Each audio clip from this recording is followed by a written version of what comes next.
Hello, this is Father Mark Sessa, and these are my reactions to Chapter 1 from our textbook. And when I was reading through this, it brought up a point for me that I had never really even thought of before. And it kind of goes back to my own training. After I graduated high school, I went into electrical engineering.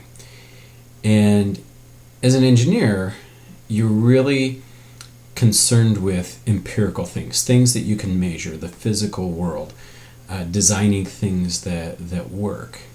And so when I started to go, or not when I started, but when I went into the seminary and I started to study things like philosophy, which I had never ever done before.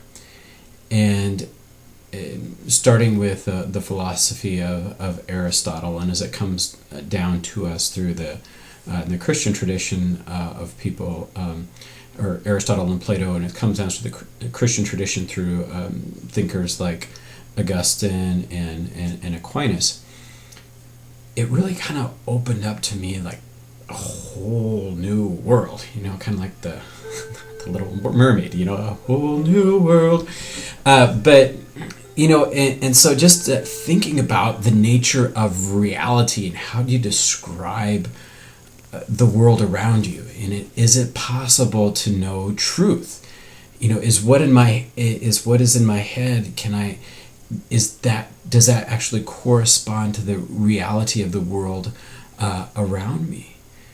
And so having kind of rooted in that, but then also getting a phenomenological approach from someone like Husserl or some of the people that followed him, and talking about that experiential element, which is also an important component of how do we experience the world around us. So the reason that I found these readings fascinating is I had never really thought about what are the philosophical underpinnings of research, and as we're going through here, just some of the things that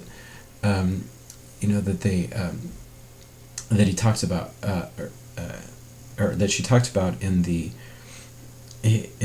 book is. Hang on for just a second. Let me find my place.